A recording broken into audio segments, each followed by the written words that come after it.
오늘 하나님께서 우리에게 허락하신 말씀은 사사기 3장 31절의 말씀입니다.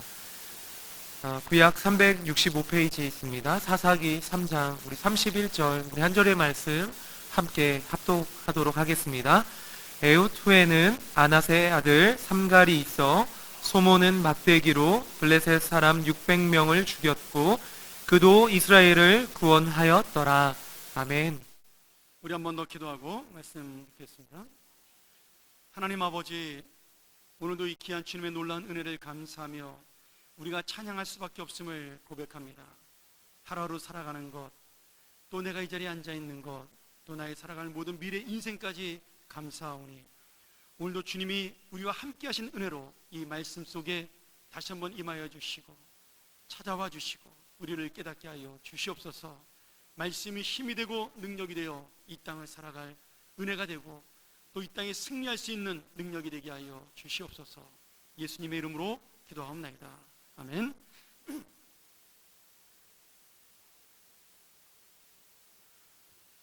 오늘 우리가 사사기에 나오는 세 번째 사사 삼갈에 대한 이야기를 여러분하고 말씀을 나누기로 합니다.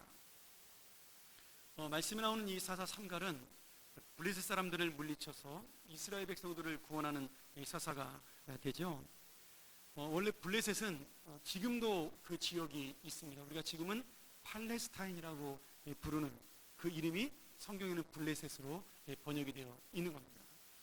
원래 블레셋 사람들은 이 육지에 사는 사람이 아니라 해변가에 살던 사람들이었습니다. 해상 무역을 하면서 살았던 사람들인데 이들의 힘이 강해지면서 우리가 이스라엘 백성이 출애굽해서 가나안 땅 들어가는 그 지도를 보면 저쪽 바닷가, 지중해 바닷가 쪽으로 가사나 아스타롯이라는 그런 지역들이 나타납니다. 거기가 뭐냐면 블레셋 사람들이 사는 지역이죠. 원래 그쪽 길이 이제 무역 도로인데 글로 가면 가나안 땅까지 일주일이면 가게 되어 있습니다. 그런데 하나님께서 그들과 전쟁할 것을 막으시기 위해서 돌아서 가운데 땅으로 가게 하신 거죠. 이제 그 땅의 이름을 우리가 왕의 대로다 이렇게 부르고 있는데 성경에 나오지 않지만 그 당시에 유명했던 해상 무역로였습니다. 자, 중요한 건 이 블레셋이 강해지면서 이제 점점점 육지로 올라오게 되었고요. 그리고 이스라엘 백성과 가나안 땅에서 마찰을 하기 시작을 했습니다.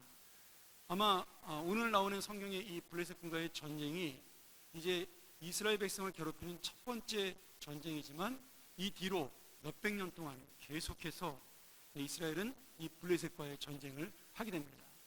남유다가 망하고 블레셋이 바벨론에게 망하는 그때까지 BC 586년까지 뭐 몇백 년이 아니죠. 거의 한 1000년, 1500년이 넘는 세월을 블레셋과 전투 속에 살게 됩니다. 그런데 이제 이스라엘 백성이 다시 범죄함으로 하나님께서 이스라엘 백성에게 블레셋 군인들을 통해서 또 심판하셨고 블레셋의 지배하게 들어가는 그런 어려운 일을 만나게 됩니다. 이때 등장한 사람이 오늘 말씀에 나오는 사사 삼갈이라는 영웅입니다. 사사 삼갈은 블레셋 사람 600명을 혼자 물리치면서 이스라엘을 구원하는 놀라운 사람이 되고요. 또 이 삼갈의 이야기는 오늘 본문에 밖에 나오지 않는 짧은 이야기입니다. 딱 한 절밖에 나오지 않지 않습니까? 그럼에도 불구하고 이 한 절의 삼갈을 소개하는 말씀 속에는 오늘 우리를 바라보는 하나님의 말씀, 또 예수 그리스도의 십자가의 본과 연결되는 귀한 은혜가 이 말씀 속에 담겨 있다고 믿습니다. 그래서 오늘 우리가 삼갈을 통해서 하나님의 이 귀한 은혜를 제가 두 가지 정도로 여러분하고 제안하는 은혜를 함께 말씀으로 보겠습니다. 첫 번째는 이 삼갈이라는 사람을 통해서 보여주는 은혜죠. 삼갈을 소개하면서 아낫의 아들이다 이렇게 소개하고 있습니다. 아낫이라는 말은 전쟁의 여신이었던 아낫과 똑같은 단어입니다.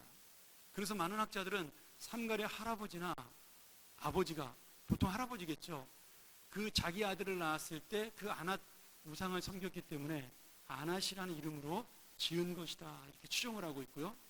그렇게 보면 삼갈의 할아버지와 아버지는 하나님을 믿지 않은 우상을 섬기는 사람이었다. 그래서 학자들 간에는 삼갈의 아버지와 할아버지는 이방인이 아니었을까라고 추정하는 그런 분들도 있습니다. 어쨌든 간에 삼간의 아버지와 할아버지가 우상을 섬기던 사람이던 이방의 사람이던 지금 중요한 것은 삼간은 하나님을 믿고 하나님의 사람이 되었다라는 거죠. 자, 오늘 우리가 갖는 믿음이 중요한 의미가 뭐가 있냐면 지금 현재가 중요하다라는 겁니다. 과거, 미래 전부 다 중요하겠지만 하나님께서 오늘 우리를 바라보고 계신 것은 현재이고 이 현재의 믿음을 통해서 미래를 바라보고 계시는 거죠. 그러니 내가 과거에 어떤 신앙생활을 했던 또 어떤 삶을 살았던지 간에 주님이 보신 것은 오늘 이 자리에 만나시는 하나님의 모습입니다. 여러분의 믿음이라는 거죠. 그러니 사실 과거를 자랑하는 사람만큼 현재가 불쌍한 사람이 없는 겁니다. 또 현재에 자랑할 만한 것이 없는 사람들이 보통 과거를 많이 자랑하죠. 아니면은 자식을 많이 자랑하든지 이렇게 보통 사람이 이렇게 됩니다. 근데 주님께서 말씀하시는 거는 지금 네가 나에게 갖고 있는 믿음이 무엇이냐, 오늘 이 순간을 말씀하고 있는 겁니다. 그래서 신앙생활을 오래 할수록 나이가 들어갈수록 중요한 것은 내가 오늘 현재 이 자리에서 주님을 만나고 있느냐, 이것을 놓치지 말아야 합니다. 과거 이야기를 많이 하는 사람일수록 현재가 불안한 사람이 많은 거죠. 또 과거의 이야기를 비교해서 현재를 자꾸 이야기하는 사람은 그래서 젊은이들에게 제가 지난번에도 얘기했지만 꼰대 소리를 듣는 겁니다. 제가 이제 가만히 생각을 해봤어요. 왜 과거의 이야기를 할까? 저도 요새 좀 그러거든요. 근데 생각해 보니까 이제 살아갈 날보다 죄송합니다. 여기 어르신들 많은데 제가 이제 56년 살아왔으니까 그 살아온 인생보다는 앞으로 남은 인생이 더 짧으니까 짧잖아요. 오래 살면 80, 90까지 가도 56년을 더 살겠습니까 제가. 그러니까 사실은 과거에 더 생각을 많이 하게 되는 거죠. 경험이 더 많으니까요. 근데 우리 마음속에도 그런 생각들이 많이 있다라는 거예요. 그래서 신앙도 내가 과거에 어떤 신앙을 가졌기 때문에 지금 그 신앙이 이어진다라고 순간적으로 오해를 하고 있는 거죠. 여러분 절대 신앙은 그렇지 않습니다. 신앙은요 바로 이 순간이 하나님을 만나는 자리가 되어야 하는 겁니다. 믿습니까? 그래서 나이가 들수록 오늘 이 주님을 붙드는 믿음을 가진 자만이 하나님의 사람으로 설 수가 있습니다. 여러분 연세가 드신다고 해서 서운해하지 마세요. 제가 우리 어르신들 만날 때마다 내가 몸이 이렇게 돼가지고 그런 이야기들을 많이 하셔요. 또 어떤 분들은 그 몸이 아픈 거에 대해서 이상하게 여기는 분들이 있습니다. 나 옛날에 안 아팠는데 지금은 아프다. 당연한 겁니다. 지금 아파야 정상이죠. 80, 90이 됐는데 안 아프면 사람이 아니죠. 근데 우리는 그것을 이해를 잘 못하는 거예요. 항상 똑같은 몸이라고 생각을 하는 거죠. 여러분 중요한 건 몸이 똑같은 게 중요한 게 아니라 믿음이 똑같아야 중요한 겁니다. 할렐루야. 그러니 오늘 여러분 내가 육신이 연약해진 것 낙심하지 마시고요. 오늘 내가 주님을 붙들고 사는 것으로 만족하고 기뻐하시는 인생 되시기를 축원합니다. 오늘 삼갈이 바로 그런 사람이었어요. 오늘 내가 이 자리에서 주님을 만나고 그 주님을 붙듦으로 우리 아버지가 어땠든 간에 우리 할아버지가 어땠든 간에 내 과거가 어땠든지 간에 지금 주님의 사람으로 주님의 뜻을 이루고 능력을 이루는 사람이 되었다라는 겁니다. 또한 삼갈의 직업을 보니까 대단한 사람이 아닙니다. 삼갈이 블레셋과 전쟁을 할 때 쓴 무기가 뭐예요? 소모는 막대기입니다. 당연히 이 소모는 막대기를 왜 썼겠어요? 자기에게 익숙한 거니까 썼겠죠. 그러면 삼갈의 직업이 뭐겠어요? 소를 모는 농부든지 목동이든지 둘 중에 하나가 아니겠습니까? 결국 그러니까 삼갈이 대단히 어떤 신분적으로 높은 사람이거나 아니면 대단한 영광을 받을 만한 자리에 있는 사람이 아니라는 겁니다.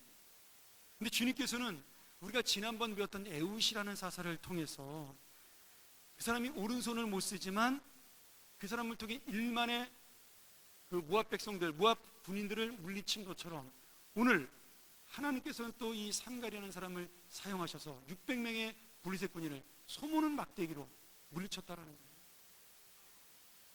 거예요. 우리에게 있어서 참 우리가 오해하는 부분들이 있습니다. 내가 무엇인가를 남보다 높은 지위와 신분을 가지고 있거나 많은 것을 가지고 있으면 하나님이 더 큰 영광을 받으신다, 이렇게 오해를 하는 경우가 있습니다. 여러분, 절대 그렇지 않습니다. 많이 받은 자는요, 하나님에게 더 많은 것을 드려야 될 의무와 책임이 있습니다. 우리가 선배 목사님들한테 가끔 그런 얘기를 듣죠. 다들 큰 교회를 하고 싶은 욕심들이 있잖아요. 사람이니까, 목사님들 마음속에. 그런데 그때마다 저한테 경종을 울려주는 그런 말씀이 생각이 나요.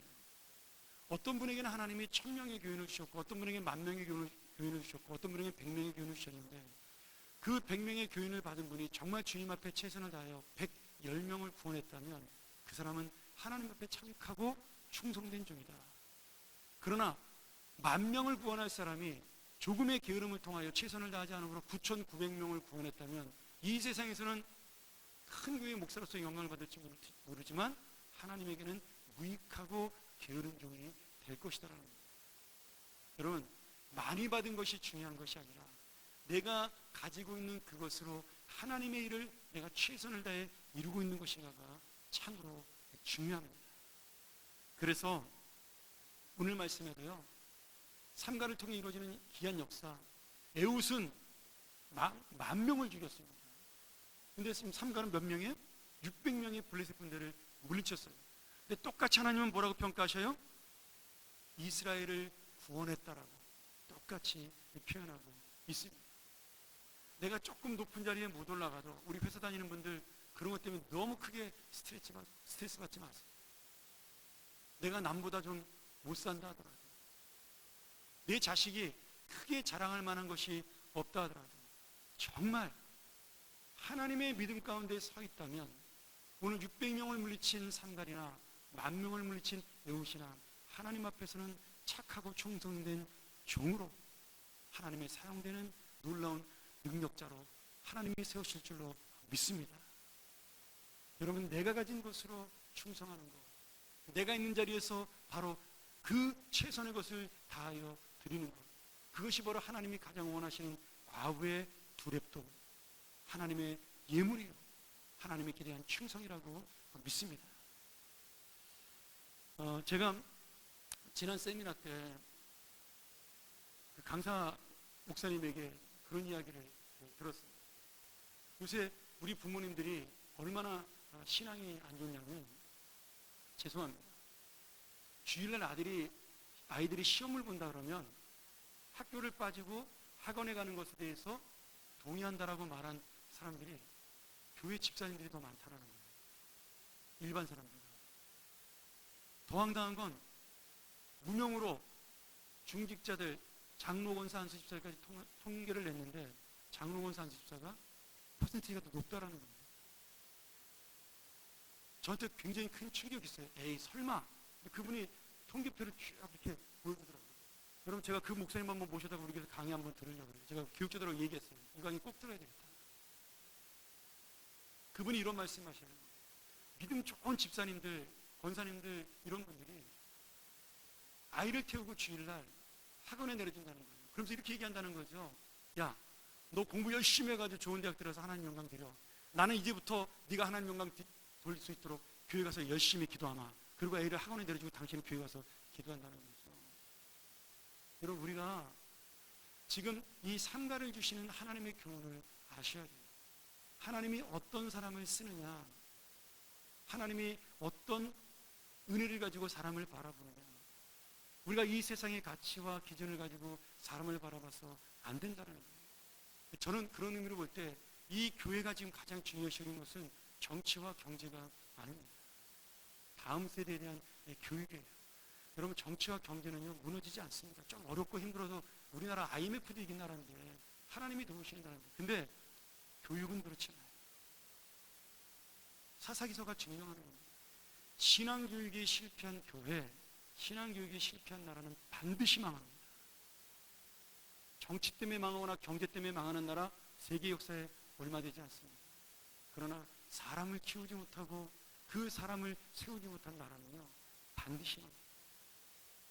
오늘 우리가 이 본문을 바라보면서 나 자신도 하나님 앞에 정말 내가 있는 자리에서 작은 것으로 부족해도 충성을 다해야 되지만, 내가 사랑하는 자녀들, 내 사랑하는 주변의 사람들을 바라보며 저 사람이 가장 소중히 여기는 것이 무엇일까에 대한 고민들을 가지고 이 말씀을 바라봐야 한다는 겁니다.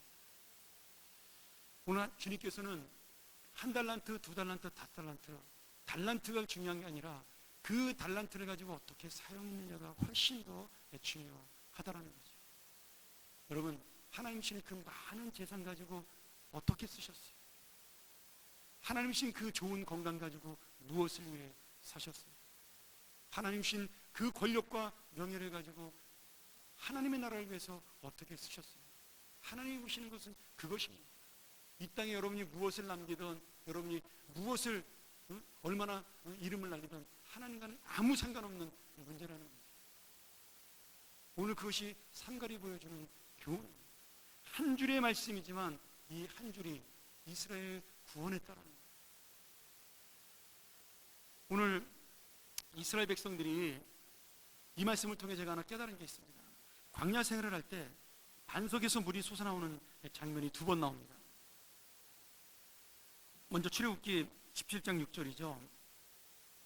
호렙산에 서서 이스라엘 백성이 목이 마르다고 모세에게 불평하고 원망할 때 하나님이 모세에게 시켜서 바위를 치라고 말씀하십니다. 또 민수기 20장 11절에도 마찬가지죠. 또 이스라엘 백성이 똑같이 불평할 때 하나님께서 바위를 쳐서 물을 내라고, 바위에게 명령하여 물을 내라고 말씀하십니다. 그런데 지금 여러분 두 번 다 땅이 아니라 바위에서 지금 물이 나오게 하셨다는 거예요. 여러분, 이게 굉장히 중요한 의미를 갖고 있습니다. 왜 그럴까요? 땅에서 물이 나오는 것은요, 사막이라도 가능합니다. 땅을 500m, 1000m 파면요, 사막에서 물이 나와요. 제가 미국에 있을 때 그 라스베가스나 그 애리조나 아니면 그 와이오밍 같은 사막 이렇게 쭉 여행하다 보면 끝도 없이 펼쳐진 그 흑사막이죠. 근데 그 사막을 전부 다 스프링클러로 덮어가지고 물을 줘가지고 그 꽃을 키우는 것을 제가 봤습니다. 너무 놀랐어요. 야, 저 넓은 땅에 거기다 정말 끝도 없이 보이는 그 스프링클러를 장치해가지고 물을 주는 거예요. 제가 물어봤어요. 그 물은 어디서 나는 거냐 했더니 지하수를 1000m 이상 파가지고 내는 물이라고 했어요. 여러분, 아무리 사막도요, 깊이 파면 물이 나옵니다. 그런데 절대로 나올 수 없는 곳이 있죠. 바위는 물이 나올 수가 없어요. 근데 하나님이 왜 바위에서 물이 나오겠을까요? 그것도 200만 명의 사람과 수많은 가축들이 물을 먹으려면 얼마나 많은 물이 계속해서 솟아나와야 되겠어요. 이것은 사람이 할 수 없는 일이라는 사실을 보여주기 위한 하나님의 상징입니다. 지금 이 바위에서 물을 주는 것은 모세도 아니고 모세의 지팡이도 아니고 오직 하나님의 능력이 임했을 때 그 물을 마실 수 있다는, 너희의 생명이 나에게 달려있다는 그 하나님의 역사를 보여주기 위해서 하나님이 바위에서 물이 펑펑펑 솟아나게 만든 것입니다. 아마 이 중에 아무리 오래 사셨어도 바위에서 물이 이렇게 끝없이 솟아나는 것을 본 적은 없을 거예요. 뭐 가끔 약수터에서 바위에서 솟아나는 데도 있습니다. 여러분께 바위에서 솟아나는 거 아닙니다. 바위 밑에 있는 땅에서 그 바위를 뚫고 올라오는 거죠. 실제로 바위에서 물이 나오는 경우는 이 세상 역사에 있을 수가 없는 일이에요. 여러분, 지금 주님이 말씀하는 거예요. 이 바위처럼 단단한 이 세상, 죄악으로 물들어진 이 세상, 그리고 나 같은 바위처럼 단단한 강팍한 심령을 가지고 있는 나, 이것을 무엇으로 깨트릴 수 있느냐? 지금 모세의 지팡이, 하나님의 은혜를 가지고 있는 모세의 지팡이가 그 바위를 칠 때 이 세상이 깨지고 내 마음이 깨지고 거기서 하나님의 생명이 살아난다라는 거예요. 오늘 여러분, 그것이 바로 오늘 바위에서 솟아나는 생수의 의미입니다. 이 세상을 바꾸는 것 아무도 불가능하지만 하나님이 하실 수 있습니다. 내 인생 누구도 바꿀 수 없지만 우리 주님이 역사하시면 아무것도 아닌 내 인생이 오늘 삼갈처럼 모세처럼 하나님의 사람으로 바뀌는 인생이 될 줄 믿습니다. 사랑하는 여러분, 나는 주님 앞에 어떤 능력을 가진 사람인가요? 아니면 주님을 의지하는 그러한 사람인가요? 여러분, 능력보다 주님을 의지하는 자가 하나님의 사람이 될 수 있고요, 하나님의 뜻을 펼칠 수가 있다라는 거죠. 오늘 다시 한번 내 인생에서 중요한 것은 내가 아닌 주님이라는 사실을 깨달아 나의 인생 가운데도 이 놀라운 주님의 역사, 바위를 깨뜨리시고 삼가를 들어 쓰시는 하나님의 역사를 만나는 오늘 여러분의 인생 되기를 주의 이름으로 축원합니다. 하나 더 말씀드리죠. 삼갈이 사용한 나무 막대기의 교훈이 또 하나의 큰 의미가 있습니다. 여러분, 이 막대기가 뭘까요? 뭐 다른 말로 하면 지팡이잖아요. 이 소를 몰 때 쓰는 지팡이, 막대기죠. 여러분, 이 지팡이를 가장 많이 쓴 사람이 누구죠? 모세입니다. 모세가 출애굽기 4장 17절에서 하나님이 부르심을 받습니다. 그리고 모세가 막 덜덜 떠니까 하나님이 야, 지팡이 땅에 한번 던져봐. 땅에 던졌더니 뱀이 돼요. 다시 집어봐. 집었더니 또 지팡이가 돼요. 그 기적을 보면서 여러분, 죽어있는 지팡이도 살아있는 뱀이 되게 하는 하나님의 능력, 생명이 되게 하는 능력을 보여주신 거죠. 나중에 이 지팡이가 어떻게 돼요? 학자들이 추정하기에 아론의 그 쌍난 지팡이가 되는 거죠. 오늘 모세가 썼던 이 지팡이, 그리고 삼갈이 막대기, 소모는 막대기를 사용했던 그 지팡이, 그 모든 것들이 다 정말 평범한 나무에 불과한 그러한 막대기지만 오늘 하나님이 들어 쓰실 때 그것이 바로 하나님의 능력이 되는, 하나님의 역사가 되는 그런 귀한 기적이 일어났다라는 겁니다. 여러분, 이 지팡이가 보여주는 것이 바로 모세와 삼갈의 인생이기도 한 거죠. 모세는 살인자로 쫓겨서 40년 동안 광야에서 목동으로 저 변방에서 아무도 모르는 곳에서 양을 치던 별 볼 일 없는 사람이었습니다. 삼갈은요, 정말 우상을 믿던 그런 가정에서 태어나 아무도 인정하지 못하는 그런 소모는 사람에 불과했어요. 그렇지만 지금 이 모세를 들고, 모세를 누가 사용했느냐에 따라, 이 지팡이가 누구의 손에 들렸느냐에 따라 그들은 아무것도 아닌 사람, 뻔한 사람이 아니라 하나님의 역사를 이루는 일꾼으로 우리에게 지금 나타나는 거예요. 이것이 하나님의 역사입니다. 여러분, 가장 흔하고 보잘것없는 흙먼지, 이 세상에 가장 흔한 게 뭐겠어요? 흙입니다. 뭐 지금 아스팔트 깔려있으니까 흙 보기 힘들지만 예전에 뭐 널려있는 게 흙이잖아요. 세상에 가장 볼품없던 그 흙먼지를 가지고 우리를 만드신 분이 하나님이세요. 여러분, 그래서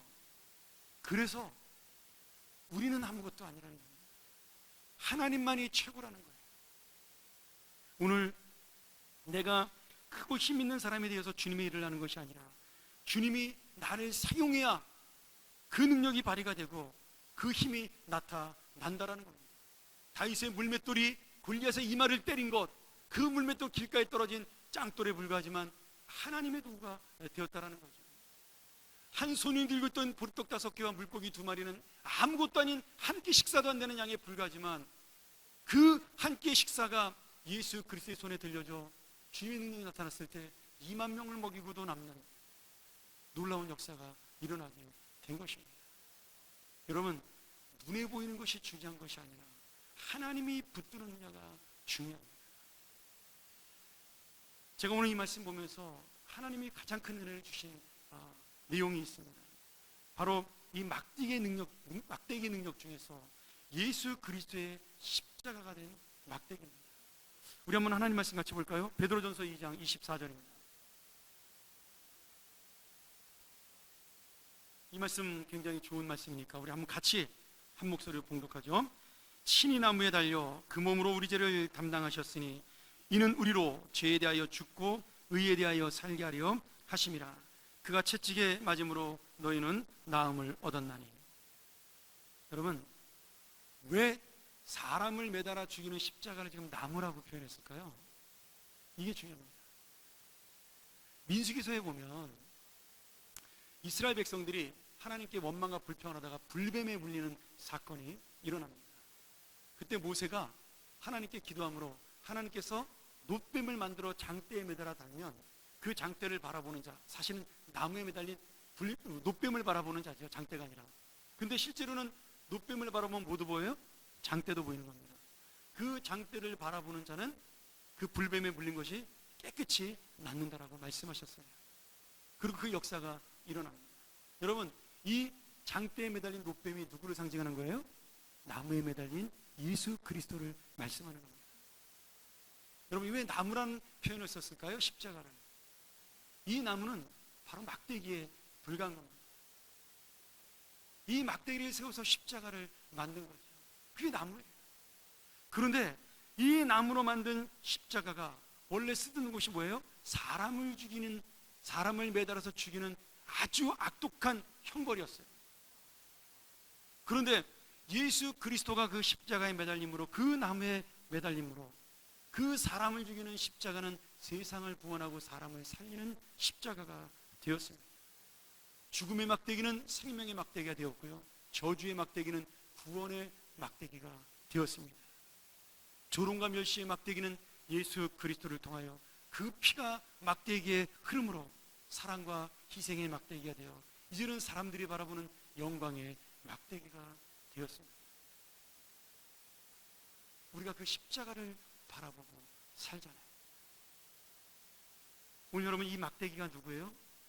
바로 우리 인생입니다. 하나님이 들어서서 나는 그저 죽일 수밖에 없었고, 남을 죽일 수밖에 없었고, 그리고 내 욕심대로 살 수밖에 없었던 그런 나무 막대기에 불과한 나를 주님이 나를 들어서 십자가로 세우셨고, 그 십자가에 주님의 보혈, 주님의 피를 흘려주심으로 나는 이제 주님을 전하는 놀라운 구원의 십자가 막대기가 된 것입니다. 여러분, 더 이상 우리 눈에 보이는 십자가는 없습니다. 그러나 내가 바로 십자가입니다. 우리 교회 왜 십자가가 없냐고 물어보신 분이 계셨어요. 그렇잖아요. 십자가 매달리는 교회도 많은데 왜 우리 교회는 십자가가 없을까요? 그거는 우리 교단에서 정한 원칙입니다. 저희 대한예수교 장로회 합동측은 교회의 모든 사람이 보고 섬길 만한 것들, 그리고 사람이 하나님보다 높이 볼 수 있게 상징되는 모든 것들은 다 달 수 없게끔 그렇게 원칙을 정했습니다. 그래서 십자가가 없는 교회 가면 장로교인데 십자가가 없다 그러면 저희 합동측 교단이라고 보시면 됩니다. 저는 오늘 이 말씀을 읽다가 그런 어떤 교단의 원리가 아니라 우리는 진짜 십자가가 필요 없구나, 그 사실을 깨달았습니다. 왜요? 내가 이제는 십자가이기 때문입니다. 내가 움직이는 십자가, 내가 걸어다니는 십자가, 내가 하나님의 생명을 살리는 십자가이기 때문에 더 이상 눈에 보이는 십자가는 필요 없게 된 것입니다. 그런데 말이죠, 여러분 잘 생각해 보세요. 내가 십자가의 인생이 되어 걸어가는데 나로 인하여 살아나는 심령이 있는가? 내가 십자가가 되어 이 땅을 살아가는데 나로 인하여 희망과 용기를 얻는 이 심령이 있는가? 혹시 나는 나조차도 주체 못해 십자가에 매달린 강도처럼 힘들어하고 고통스러워하고 원망하고 불평하며 저주하는 그런 어리석은 인생은 아닌가 말이죠. 똑같이 십자가에 달렸지만 어떤 사람은 그 십자가를 통하여 하나님의 사람들을 구원하는 놀라운 역사를 일으켰고요, 어떤 사람들은 이 세상의 상황과 자기의 인생을 비관하고 저주했던 그 가치강도 매달렸던 강도가 있습니다. 여러분, 우리도 똑같이 주님께서 그 십자가 인생을 주셨어요. 여러분 지금 어떤 인생을 살아가시나요? 그 십자가는 더 이상 눈물의 십자가가 아니고, 그 십자가는 더 이상 고통의 십자가가 아니고, 예수 그리스도가 우리를 위하여 죽으셨기에 이 십자가는 이제 나를 살리고 다른 생명을 살리는 은혜와 생명의 십자가가 된 것입니다. 오늘 우리 모두 이 십자가를 이 세상의 것으로 바꾸는 어리석은 인생 되지 않기를 주의 이름으로 간절히 축원합니다. 제가 마지막으로 재미있는 말씀 하나 여러분에게 전하고 마치도록 하죠. 세계 역사에 보면 숨겨져 있는 이야기들이 많이 있습니다. 그런데 제가 어느 날 그 나폴레옹에 대한 이야기를 책으로 보다가 재미있는 역사적 사실을 알게 되었어요. 나폴레옹이 프랑스의 황제가 돼서 세계 전쟁을 일으킵니다. 그런데 잘 나가다가 러시아의 원정을 갔다가 거기서 그 러시아의 추위에 못 이기고 패배를 하게 되죠. 그래서 황제의 자리에서 쫓겨나 엘바 섬으로 기양을 가게 됩니다. 근데 그 엘바 섬에서 탈출해서 두 번째 황제가 되죠. 참 대단한 사람이에요. 그런데 이 두 번째에서도 세계를 정복하려고 나섰다가 그만 워털루 전쟁에서 크게 패배하고 결국은 완전히 몰락해서 세인트 헬레나 섬으로 유배를 가게 됩니다. 그리고 결국 그의 인생은 그 섬에서 인생을 마치게 되죠. 황제 출신이니까 그 섬에 갇혀는 살았지만 자유가 있었습니다. 근데 얼마나 지루하고 얼마나 힘들겠어요. 왕궁에 살다가 호령하다가 갑자기 감시를 받는 죄수가 됐으니까. 그런 나폴레옹의 소식을 듣고 나폴레옹의 친한 친구면서 신하였던 한 사람이 그에게 나폴레옹이 평소에 잘 두던 체스 서양 장기판을 서양 장기와 함께 선물로 준 것입니다. 그런데 이 장기판이 상하와 옥으로 만든 굉장히 좋은 장기판이었습니다. 그 체스 알들도 전부 다 상하로 만든 비싼 것들이었습니다. 나폴레옹은 죽는 순간까지 그 손에서 체스를 놓지 않을 만큼 애지중지하고 시간 날 때마다 혼자서 체스를 두면서 좋은 시간을 보냈다라고 그렇게 기록이 되어 있습니다. 그런데 말이죠, 그렇게 체스를 둔 나폴레옹도 나이가 먹어서 죽게 되었습니다. 그리고 나폴레옹의 많은 그 유물들이 경매에 팔려서 사람들에게 넘어가게 된 거죠. 나폴레옹이 사용하던 이 값비싼 체스도 사람들에게 여러 번 팔려서 경매에 여러 사람 손을 거쳐서 한 사람에게로 가게 되었습니다. 근데 이 사람도 체스를 좋아하는 사람이었습니다. 그 장기판을 사서 그 장기판의 체스의 그 알을 닦고 만지다가 한 체스 알에서 이상한 걸 발견한 겁니다. 오래돼서 그런지 모르지만 그 체스 알의 밑에 있는 그 네모난 그것이 헐렁한 거예요. 그래서 그것을 열어보니까 그 안에 조그만한 두리마리 종이가, 아주 깨알 같은 글씨가 써있는 종이가 있었습니다. 그 종이를 읽어보니까 그게 뭐가 되어 있냐면 그 세인트 헬레나 섬을 탈출할 수 있는 방법과 탈출한 다음에 만날 수 있는 사람들의 이름이 기록이 되어 있었던 거예요. 그러니까 그 친한 친구는 나폴레옹이 세인트 헬레나 섬을 탈출해서 다시 왕이 되기를 원했던 사람인 거죠. 그런데 결국 나폴레옹은 다시 한번 인생을 바꿀 수 있는 기회를 가질 수 있었지만 그 체스의 화려한 겉모습만 보다가 진짜 소중한 것을 발견하지 못하고 오락으로 끝난 인생이 되고 말았습니다. 다행이죠. 안 그랬으면 또 전쟁 날 뻔했잖아요.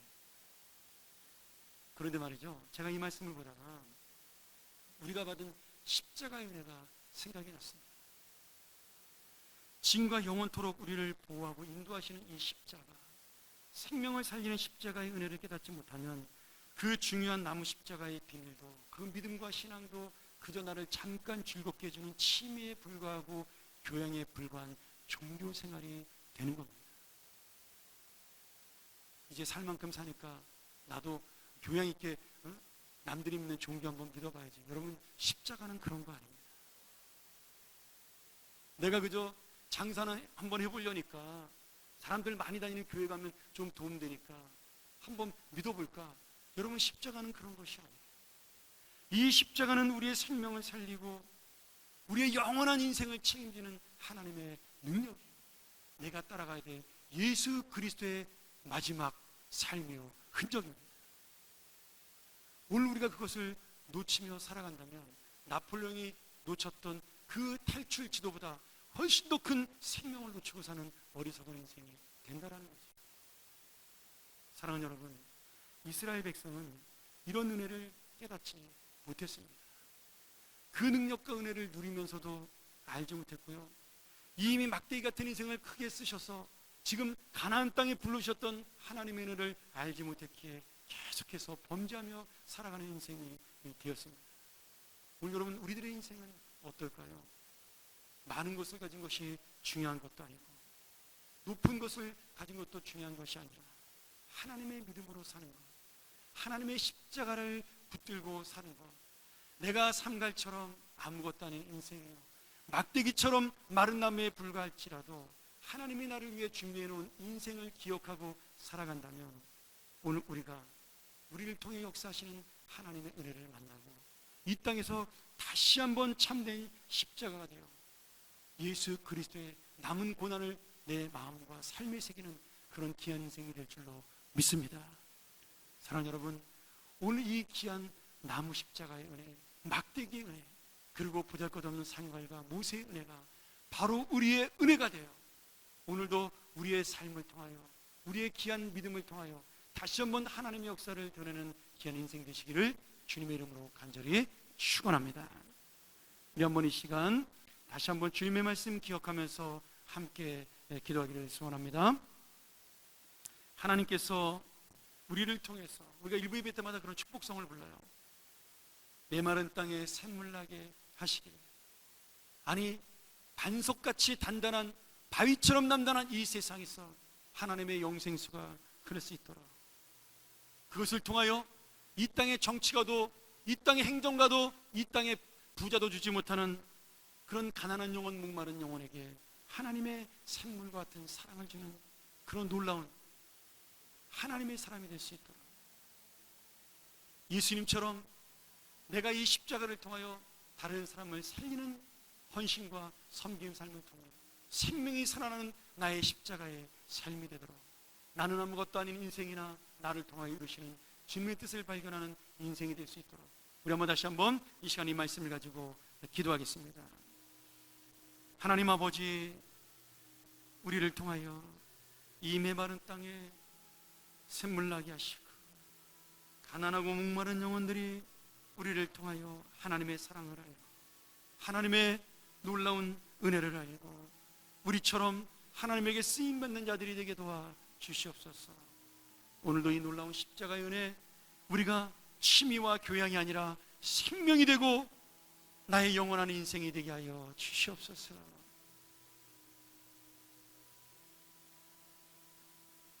하나님 아버지, 감사합니다. 오늘 다시 한번 이 십자가의 은혜를 마음에 새기고 나무 막대기 같은 나의 인생에 주의 놀라운 은혜를 만나고 샘물을 만나는 역사가 있게 도와 주시옵소서. 이 십자가 바로 나의 인생 되게 하여 주시옵소서. 예수님의 이름으로 간절히 기도합나이다.